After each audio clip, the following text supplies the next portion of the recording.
It's Thursday, the 22nd of April. Welcome to the Breakfast Show. I'm your host, Mark Anthony. We will get to those news headlines in just a second, but first, we have those all-important celebrity birthdays to take care of. And man alive, do we have a mixed bag for you today. It's a double Vladimir Day, with both Lenin and Nabokov having birthdays today. Also sharing this birthday is actor Jack Nicholson, singer and songwriter Glenn Campbell, and singer Paul Carrick, who is grossly underrated in my opinion. If you don't believe me, check out the song Tempted by Squeeze, on which he is the guest vocalist. You can thank me later.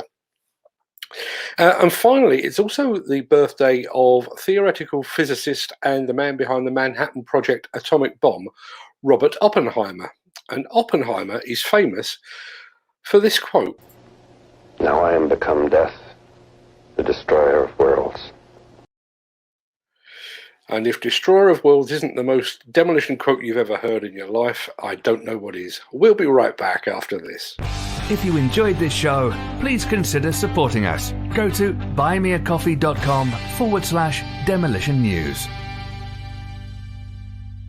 Now, if you're a graduate with a Bachelor of Engineering or Master of Science degree or equivalent in civil or structural engineering, and you're looking to progress your career as part of a successful and widely respected business, this could be the perfect opportunity for you. Armac Group is one of the UK's leading demolition contractors, and it's looking for a graduate structural engineer.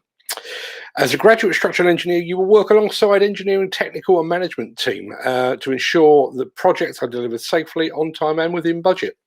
The successful candidate will be based at the company's head office in Meriden, which is just between Birmingham and Coventry.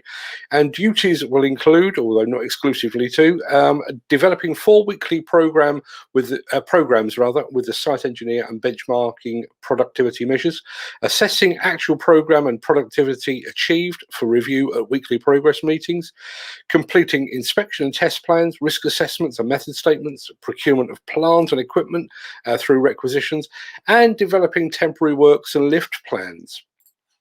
You can apply online for this chance to work with one of the UK's most respected demolition companies, and I think most people would agree with that. Just visit armacgroup.co.uk. Now, at this point, I should be switching to a Manitou hat, but that's one of the few that isn't in my collection at the moment, although if anyone from Manitou is watching, you know where to find me. You'll just have to make do with this old thing that I seem to be sporting every day. Yesterday afternoon, I attended a virtual product launch hosted by the French telescopic handler manufacturer, and pardon my schoolboy French, but mon Dieu, it was a very impressive virtual event. And I say that as someone that has sat through a lot of virtual events in the last 12 months. I'm currently awaiting details of the various new products that were shown, because there were so many of them, it was almost impossible to take note and get down the details. However, I did manage to grab some video footage of the event's big reveal show. So while I work with our colleagues over at Diggers and Dozers to collate and compile a report on the new Manitou products, let's take a look at how Manitou plans to build the future.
Now, as I say, diggers and dozers will be posting full details of the product launch just as soon as the information has been downloaded, digested, and deciphered. Now, to finish off today, I want to tell you a story. It's a story about bravery and about dedication to duty. And it's also a story about a just reward at the end of a very long wait. So in August 2009, 2009, one of those, I arrived at a very smart hotel in Killarney in Ireland, where I was scheduled to attend the that year's convention of the National Federation of Demolition Contractors. This is back when I attended physical events and when I wasn't playing the pariah role. I was greeted as usual by the NFDC's then convention chairman, Patrick Williamson.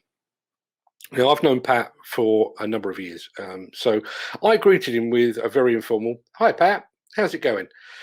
To which he replied, equally casually, "I nearly died yesterday." So, as convention chairman, Pat had actually gone over to Killarney a couple of days in advance. Pat obviously is of Irish extraction, so he's got family and friends and stuff in Ireland.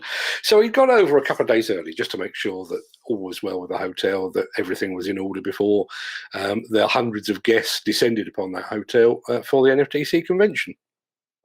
Having reassured himself that everything was in order, the day before we were all due to arrive, Pat took himself off fishing. And was fishing off a headland just up the way from the hotel when a wave swept him out to sea. Even now, this sounds like the sort of story that should have a funny punchline, but it really doesn't. He was in the sea for, if memory serves me correctly, he was in the sea for more than an hour, and he was ultimately rescued by an air ambulance. Or a rescue helicopter, which deposited him back safely on land, gave him the once over, and assured him that he was lucky to have survived, but he was fit and well. And Pat, being Pat, basically left the hotel, put his suit on, put his NFDC tie on, and when we all arrived, we were all none the wiser. So why am I recounting this tale now? Well, if you were reading Demolition News yesterday, you'll know that Pat has just been chosen as the Midlands regional representative to the NFDC. Now, regional representatives don't normally make the news headlines. Then again, regional representatives really risk their lives in the line of duty either. So I thought I'd make an exception on this occasion. Now, I must admit, I haven't spoken to Pat in a while, and I have no idea if he actually watches these live shows. I'm sure he's got better things to do. I've also got no idea what his long-term plans are federation-wise. My guess is that Pat's probably now in his 60s, early 60s, although I don't think he's changed in probably 30 years.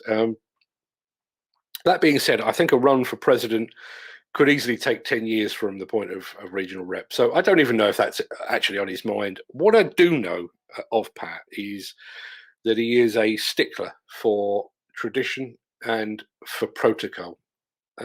I know he's got an anecdote and a tale for every occasion, and that he should never, under any circumstances, be allowed anywhere near a microphone.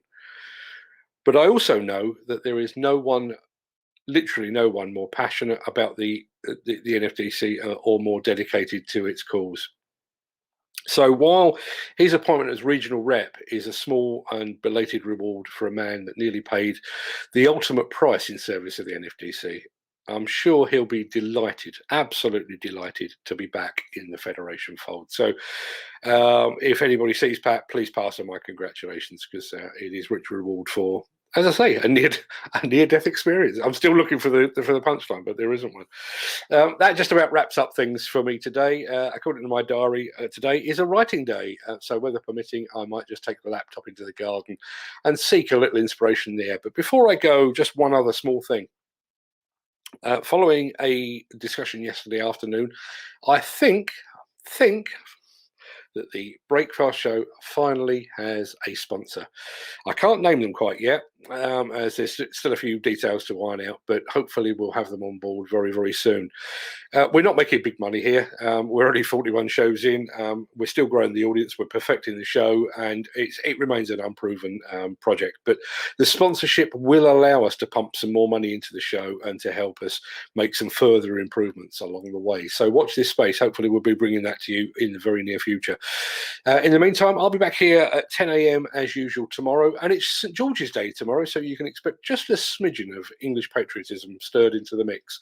But until then, have a great day. Stay safe, look after yourself, your family, your friends, and your colleagues, and I will see you on the morrow.